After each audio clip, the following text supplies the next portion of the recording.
Everyone, welcome to daily current affairs and job alerts channel. Friends, ఈరోజు current affairs క్లాస్లో భాగంగా 4th June 2019 డేట్కి సంబంధించినటువంటి కరెంట్ అఫైర్స్ బిట్స్ని ఈ క్లాస్లో మనం చర్చించుకుందాం. ఫ్రెండ్స్, వీటికి సంబంధించిన పీడిఎఫ్స్ కోసం మీరు మా యొక్క వెబ్సైట్ www.shineindiarktutorial.com వెబ్సైట్ని విజిట్ చేసి డౌన్లోడ్ చేసుకోవచ్చు. డైలీ కరెంట్ అఫైర్స్ క్లాసెస్ అన్నీ మీకు ప్లేలిస్ట్లో ప్రొవైడ్ చేయడం జరుగుతుంది, చెక్ చేసుకోండి. సో ఫ్రెండ్స్, క్లాస్లోకి వెళ్దాం. ఫ్రెండ్స్, ఈ యొక్క కరెంట్ అఫైర్స్ బిట్స్ ఎవరైతే RRB JE ఎగ్జామ్స్కి ప్రిపేర్ అవుతున్నారో వాళ్ళకి కూడా ఈ యొక్క కరెంట్ అఫైర్స్ బిట్స్ యూజ్ అవుతాయి. సో ఎవరు కూడా మిస్ చేయకుండా చివరి వరకు చూడండి. ముందుగా ఫస్ట్ బిట్ చూద్దాం. ఇంకా దొరకని వాయుసేన విమానం ఆచూకీ, కొనసాగుతున్న గాలింపు చర్యలు. వివరాల్లోకి వెళ్తే, భారత వైమానిక దళానికి చెందిన AN-32 విమానం ఆచూకీ ఇంతవరకు తెలియరాలేదు. సోమవారం మధ్యాహ్నం 12:25 అసోంలోని జోర్హాట్ వైమానిక స్థావరం నుంచి బయలుదేరిన కాసేపటికే ఈ విమానం అదృశ్యమైంది. అప్పటి నుంచి విమానం కోసం వైమానిక దళం భారీ గాలింపు ఆపరేషన్ చేపట్టింది. అయితే ప్రతికూల వాతావరణం కారణంగా సోమవారం రాత్రి గాలింపును తాత్కాలికంగా నిలిపివేశారు. తిరిగి మంగళవారం తెల్లవారుజామున నుంచి ప్రారంభించారు. నెక్స్ట్ బిట్, మళ్ళీ ట్రిపుల్ తలాక్ బిల్లు. న్యాయశాఖ మంత్రి రవిశంకర్ ప్రసాద్ వెల్లడి. వివరాల్లోకి వెళ్తే, ముమ్మారు తలాక్ చెప్పి విడాకులు తీసుకునేటువంటి పద్ధతిని నేరంగా పరిగణించే తలాక్ బిల్లును మళ్ళీ పార్లమెంటు ముందుకు తీసుకొస్తామని న్యాయశాఖ మంత్రి రవిశంకర్ ప్రసాద్ తెలిపారు. లోక్సభలో ఆమోదం పొందిన ఈ బిల్లు రాజ్యసభలో పెండింగ్లో ఉన్న సంగతి తెలిసిందే. 16వ లోక్సభ రద్దు కావడంతో ఈ బిల్లుకు కాలం చెల్లింది. ఒకసారి లోక్సభ బిల్లు ఆమోదం పొంది రాజ్యసభ పెండింగ్లో ఉన్నప్పుడు దిగువ సభ రద్దు అయితే ఆ బిల్లును కాలం చెల్లినదిగా పరిగణిస్తారు. నెక్స్ట్ బిట్, డోబాల్కు కేబినెట్ హోదా. జాతీయ భద్రతా సలహాదారుగా పునర్నియామకం. వివరాల్లోకి వెళ్తే, జాతీయ భద్రతా సలహాదారు NSAగా అజిత్ డోబాల్ రెండోసారి నియమితులయ్యారు. ఈసారి ఆయన హోదాను కేబినెట్ మంత్రి స్థాయికి పెంచినట్లు అధికారిక ఉత్తర్వులు తెలిపాయి. మోదీ సర్కారు రెండోసారి అధికారం చేపట్టిన తర్వాత ఇదే తొలి కీలక నియామకం. 2019 మే 31 నుంచి 5 ఏళ్ల పాటు పదవీ కాలంలో ఉంటారు. వరుసగా 2 సార్లు పదవిని దక్కించుకున్న తొలి NSAగా అజిత్ పేరు పొందారు. నెక్స్ట్ బిట్, రేషన్ కార్డుపై కిలో పంచదార, ప్రస్తుత కోటాకు అదనంగా బియ్యం గోధుమలు, కేంద్రం యోచన. వివరాల్లోకి వెళ్తే, ప్రజా పంపిణీ వ్యవస్థ ద్వారా రాయితీ ధరపై కిలో చొప్పున పంచదార సరఫరా చేయాలని కేంద్ర ప్రభుత్వం ఆలోచిస్తుంది. దీనివల్ల అదనంగా 16.3 కోట్ల కుటుంబాలకు లబ్ధి కలగనుంది. ప్రభుత్వానికి అదనంగా 4,727 కోట్ల భారం పడనుంది. ప్రస్తుతం అంత్యోదయ అన్న యోజన కార్డుదారులకు మాత్రమే కిలో 13.50 రూపాయల చొప్పున పంచదార పంపిణీ చేస్తుండగా దీన్ని ఇతర వర్గాల వారికి కూడా వర్తింపజేయాలని నిర్ణయించింది. నెక్స్ట్ బిట్కి వెళ్దాం. మీటూ తరహాలో కూటు, ఎత్తుజోల నిబంధనపై జపాన్లో ఉద్యోగినుల పోరు. వివరాల్లోకి వెళ్తే, ఉద్యోగ వేటైనా పనిచేసే చోటైనా మహిళలు తప్పనిసరిగా ఎత్తుజోలనే ధరించి రావాలని యాజమాన్యాలు కోరుతుండడాన్ని నిరసిస్తూ జపాన్లో ప్రారంభమైన కూటు ఉద్యమం తీవ్ర రూపం దాల్చుతోంది. పాదరక్షలను ధరించే విషయంలో స్త్రీ పురుషుల మధ్య వ్యత్యాసం చూపడం వివక్షపూరితమంటూ సోమవారం కొందరు మహిళలు ప్రభుత్వాన్ని ఆశ్రయించారు. ఎత్తుజోళ్ళు వేసుకుని రావాలని యాజమాన్యాలు ఉద్యోగులను ఒత్తిడి చేయకుండా ప్రత్యేక చట్టం తీసుకురావాలన్నది వారి ప్రధాన డిమాండ్. ఈ మేరకు కార్మిక శాఖలో పిటిషన్ కూడా దాఖలు చేశారు. నెక్స్ట్ బిట్, అమల్ రాజ్కు జీవితకాల సాఫల్య పురస్కారం. వివరాల్లోకి వెళ్తే, హైదరాబాద్ భారత్ ఫుట్బాల్ జట్టు మాజీ కెప్టెన్ విక్టర్ అమల్ రాజ్కు జీవితకాల సాఫల్య పురస్కారం లభించింది. భారత ఫుట్బాల్ రంగానికి చేసిన సేవలకు గాను కోల్కతాకు చెందిన ప్రముఖ Mohammadeen sporting club MSC Amal రాజ్ను జీవితకాల సాఫల్య పురస్కారం షాన్-ఈ మహమ్మదీన్ అవార్డుతో సత్కరించింది. అమల్ రాజ్ MSC తరఫున 6 ఏళ్ళు ప్రాతినిధ్యం వహించాడు. నెక్స్ట్ బిట్, బ్యాంకు మోసాల విలువ 71,500 కోట్లు. ఆర్బీఐ, న్యూఢిల్లీ, జూన్ 3వ తేదీ. గత ఆర్థిక సంవత్సరం 2018-19లో బ్యాంకు మోసాల విలువ మునుపెన్నడూ లేని విధంగా 71,500 కోట్లను తాకింది.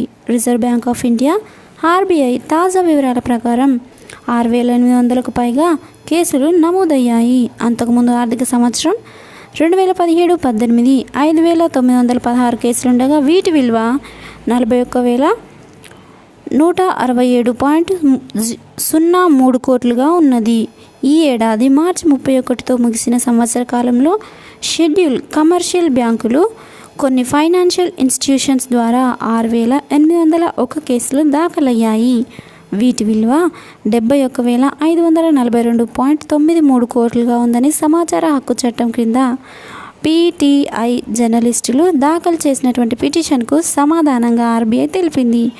గడిచిన 11 ఆర్థిక సంవత్సరాల్లో బ్యాంకింగ్ మోసాలకు సంబంధించి మొత్తం 53,334 కేసులు నమోదయ్యాయని, వీటి విలువ 2.05 లక్షల కోట్లని ఆర్బీఐ ఈ సందర్భంగా వివరించింది. విజయ్ మాల్యా, నీరవ్ మోదీ, మెహుల్ చోక్సీ, జతిన్ మెహతా, విక్రమ్ కోఠారీ వంటి వ్యాపార పారిశ్రామికవేత్తలెందరికో ఈ కేసులతో ప్రమేయం ఉండగా వివిధ ప్రభుత్వ, ప్రైవేట్ రంగ బ్యాంకుల్లోని ఉన్నత ఉద్యోగులపైన ఎఫ్ఐఆర్లు నమోదైన విషయం తెలిసిందే. Next bit. రైతు బంధు పథకానికి 6,900 కోట్లు నిధుల విడుదల. వివరాల్లోకి వెళ్తే రానున్న వానాకాలం సీజన్లో రైతు బంధు పథకం అమలుకు రాష్ట్ర ప్రభుత్వం 6,900 కోట్లు విడుదల చేసింది. ఈ మేరకు సోమవారం పరిపాలనా సంబంధిత అనుమతులు మంజూరు చేస్తూ వ్యవసాయ శాఖ ముఖ్య కార్యదర్శి సి పార్థసారథి ఉత్తర్వులు జారీ చేశారు. సీఎం కేసీఆర్ గత అసెంబ్లీ ఎన్నికల్లో ఇచ్చిన హామీ మేరకు ఈ ఏడాది నుంచి ఎకరానికి 10,000 రూపాయల చొప్పున రైతులకు పంట పెట్టుబడి సాయం అందించనున్నారు. ఇందుకోసం 2 సీజన్లకు కలిపి రాష్ట్ర బడ్జెట్లో ఇప్పటికే 12,000 కోట్లు కేటాయించారు. వానాకాలం, యాసంగి సీజన్లకు 2 విడతలుగా ఎకరానికి 5,000 రూపాయల చొప్పున రైతుల ఖాతాలో జమ చేస్తారు. రిజర్వ్ బ్యాంక్ ఆఫ్ ఇండియా ఆర్బీఐకు చెందినటువంటి ఈ కుబేర్ ద్వారా ప్రతి రైతు ఖాతాలోకి వారికి ఉన్న పట్టా భూమి ప్రకారం పెట్టుబడి సాయం జమ చేస్తామని పార్థసారథి వెల్లడించారు. Next bit. ఏపీ ప్రభుత్వం ఆశా వర్కర్ల జీతం పెంపు. వివరాల్లోకి వెళ్తే ఆంధ్రప్రదేశ్లోని ఆశా వర్కర్లకు అక్కడి కొత్త ప్రభుత్వం తీపి కబురు అందించింది. ఆశా వర్కర్ల వేతనాలను 3,000 నుంచి 10,000 వరకు పెంచాలని సీఎం జగన్ అధికారులను ఆదేశించారు. శాఖ పనితీరును మెరుగుపరిచి సమూల ప్రక్షాళన దిశగా దేశంలోనే ఆదర్శవంతమైన విధానాలను అమలు చేయాలని సూచించారు. పేదలకు ప్రభుత్వ దవాఖానాల ద్వారా మెరుగైన వైద్య సౌకర్యాలు అందించడమే తమ ప్రభుత్వ ముఖ్య ఉద్దేశమని చెప్పారు. Next bit. రాష్ట్రంలోని జూ పార్క్ అభివృద్ధి ప్రణాళికలు. వివరాల్లోకి వెళ్తే రాబోయే 20 ఏళ్ల అవసరాలను దృష్టిలో ఉంచుకొని రాష్ట్రంలో జూ పార్కులు, నేషనల్ పార్కుల అభివృద్ధిపై అటవీ శాఖ మాస్టర్ ప్లాన్ను రూపొందిస్తుంది. అటవీ పర్యావరణ శాఖ మంత్రి అల్లోల ఇంద్రకరణ్ అధ్యక్షతన సోమవారం హైదరాబాద్లో నెహ్రూ జులాజికల్ పార్కులో juice and parks authority of Telangana పాలక మండలి సమావేశంపై 2020 నుండి 2040 కోసం ప్రణాళికలు రూపొందించింది. రాష్ట్రంలోని 9 జూ పార్కులు, జాతీయ పార్కుల అభివృద్ధికి చర్యలు తీసుకోవాలని మంత్రి ఇంద్రకరణ్ రెడ్డి ఆదేశించారు. నెహ్రూ జులాజికల్ పార్కును దేశంలోనే మొదటి స్థానంలో నిలిపేందుకు కృషి చేయాలని సూచించారు. Next bit. హైదరాబాద్లో మరో అంతర్జాతీయ సదస్సు. వివరాల్లోకి వెళ్తే జూన్ 9 నుంచి 21 వరకు ఇండియా నేషన్ ట్యూనా కమిషన్ సదస్సు హైదరాబాద్. నమస్తే తెలంగాణ మరో అంతర్జాతీయ సదస్సుకు హైదరాబాద్ వేదిక కానుంది. ఈ నెల 9 నుంచి 21 వరకు నోవాటెల్లో కేంద్ర మత్స్యశాఖ సహకారంతో జాతీయ మత్స్య అభివృద్ధి సంస్థ ఆధ్వర్యంలో ఇండియన్ నేషన్ ట్యూనా కమిషన్ 23వ సదస్సు జరగనుంది. ట్యూనా జాతి చేపల సంతతి పెంపొందించడం, ట్యూన్ మాంసం వినియోగం పెంచడం లక్ష్యంగా ఈ కార్యక్రమం నిర్వహిస్తున్నారు. 33 దేశాల ప్రతినిధులు పాల్గొనే ఈ సదస్సు భారత్లో తొలిసారిగా జరుగుతుందని మత్స్యశాఖ కమిషనర్ సువర్ణ తెలిపారు. నెక్స్ట్ బిట్, ఏపీలో సిబిఐకి పచ్చ జెండా. వివరాలు: ఆంధ్రప్రదేశ్ భూభాగంలో తనిఖీలు, దర్యాప్తు చేసే అధికారాన్ని కేంద్ర దర్యాప్తు సంస్థ సిబిఐకు కల్పించే సాధారణ సమ్మతి జనరల్ కన్సెంట్ను పునరుద్ధరించాలని రాష్ట్ర ప్రభుత్వం నిర్ణయించింది. సాధారణ సమ్మతిని ఉపయోగించుకుంటూ గత ఏడాది నవంబర్లో తెదేపా ప్రభుత్వం జారీ చేసినటువంటి నోటిఫికేషన్ను రద్దు చేసి సిబిఐ ప్రవేశానికి వీలుగా సవరణ నోటిఫికేషన్ విడుదల చేయనుంది. ఈ మేరకు ప్రతిపాదనలు సిద్ధం చేసి ఉత్తర్వులు జారీ చేయాలని ముఖ్యమంత్రి వైఎస్ జగన్మోహన్ రెడ్డి సోమవారం హోంశాఖ అధికారులను ఆదేశించారు. నెక్స్ట్ బిట్, జన ఔషధాల పరిధిలోకి క్యాన్సర్ మందులు. వివరాల్లోకి వెళ్తే అన్ని రకాల క్యాన్సర్లకు ఉపయోగించే ఔషధాలను ఇకపై జన ఔషధాల పరిధిలోకి తీసుకురావాలని కేంద్ర ప్రభుత్వం నిర్ణయించినట్లు రసాయనాలు ఎరువుల శాఖ మంత్రి డివి సదానందగౌడ ప్రకటించారు. కర్ణాటక రాష్ట్రం బెంగళూరులో సోమవారం ఓ సమావేశంలో మాట్లాడారు. క్యాన్సర్కు చికిత్స ఇకపై భారం కాబోదని ఆయన భరోసానిచ్చారు. నెక్స్ట్ బిట్, పెద్దల సభకు భాజపా పెద్దలు. పరిశీలనలో సుష్మా అడ్వాణి, మురళీ మనోహర్ జోషి పేర్లు. వివరాల్లోకి వెళ్తే సార్వత్రిక ఎన్నికల్లో భారీ విజయాన్ని నమోదు చేసుకుని భారతీయ జనతా పార్టీ రెండోసారి ప్రభుత్వాన్ని ఏర్పాటు చేసింది. అయితే ఎన్నికల సమయంలో భాజపా ఆ పార్టీ పెద్దలను పట్టించుకోలేదని పడినటువంటి మచ్చను ఇప్పుడు తుడిచేసుకోవాలని భావిస్తోంది.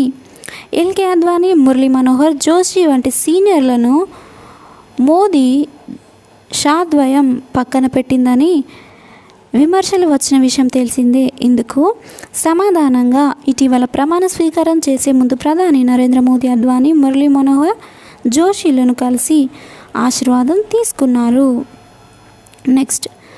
నెక్స్ట్ బిట్, రేషన్ కార్డుపై కిలో పంచదార, అదనంగా బియ్యం, గోధుమలు కూడా. వివరాలు: ప్రజా పంపిణీ వ్యవస్థ ద్వారా రాయితీ ధరపై కిలో చొప్పున పంచదార సరఫరా చేయాలని కేంద్ర ప్రభుత్వం ఆలోచిస్తోంది. దీనివల్ల అదనంగా 16.3 కోట్ల కుటుంబాలకు లబ్ధి కలగనుంది. ప్రభుత్వానికి అదనంగా 4,727 కోట్ల భారం పడనుంది. ప్రస్తుతం అంత్యోదయ అన్న యోజన కార్డుదారులకు మాత్రమే కిలో ₹13.50 చొప్పున పంచదార పంపిణీ చేస్తుండగా దీన్ని ఇతర వర్గాల వారికి కూడా వర్తింపజేయాలని నిర్ణయించింది. వర్షాకాలం ముందు నిల్వలను ఖాళీ చేయాలన్న ఉద్దేశంతో రేషన్ కార్డులపై 1-2 కేజీలు అదనంగా బియ్యం, గోధుమలు సరఫరా చేయనుంది. ప్రస్తుతం ఒకరికి నెలకు 5 కిలోల వంతున 80 కోట్ల మందికి సబ్సిడీ ధరలకే ఆహార ధాన్యాలు అందిస్తోంది. Next bit, doctor YSR Aarogyasri, NTR వైద్య సేవ ట్రస్ట్ పేరు మార్పు. వివరాల్లోకి వెళ్తే ఎన్టీఆర్ వైద్య సేవ ట్రస్ట్ పేరును డాక్టర్ వైఎస్ఆర్ ఆరోగ్యశ్రీగా ప్రభుత్వం మార్చింది. సీఎం క్యాంప్ కార్యాలయంలో సోమవారం నిర్వహించినటువంటి వైద్య ఆరోగ్య శాఖ సమీక్షా సమావేశంలో సీఎం జగన్ ఈ నిర్ణయాన్ని ప్రకటించారు. వైస్ ప్రభుత్వ హయాంలో ప్రవేశపెట్టినటువంటి రాజీవ్ ఆశ్రీ పథకాన్ని ఇప్పటి వరకు ఎన్టీఆర్ వైద్య సేవ ట్రస్ట్గా వ్యవహరిస్తున్నారు. ఫ్రెండ్స్, ఇది జూన్ 4వ తేదీ 2019 సంవత్సరానికి సంబంధించినటువంటి కరెంట్ అఫైర్స్ బిట్స్ మీకు తెలుగులో అందించడం జరిగింది. ఫ్రెండ్స్, నా క్లాస్ కనుక మీకు నచ్చినట్లయితే లైక్ చేయండి, మీ ఫ్రెండ్స్తో తప్పకుండా షేర్ చేయండి. కొత్తగా నా ఛానల్ని ఎవరైనా చూస్తున్నట్లయితే సబ్స్క్రైబ్ చేసుకోవడం మర్చిపోవద్దు. ఫ్రెండ్స్, ఇంతకుముందు చెప్పినటువంటి అన్ని క్లాసెస్ మీకు ప్లేలిస్ట్లో ప్రొవైడ్ చేయడం జరిగింది. కావాలనుకున్న వాళ్ళు చెక్ చేసుకోవచ్చు. అండ్ వీటికి సంబంధించిన పీడిఎఫ్స్ కోసం మీరు మా యొక్క వెబ్సైట్ www.shinindiarktutorial.com అనే వెబ్సైట్ని విజిట్ చేయవచ్చు. Thank you friends. Thank you for your time. Have a nice day. Bye.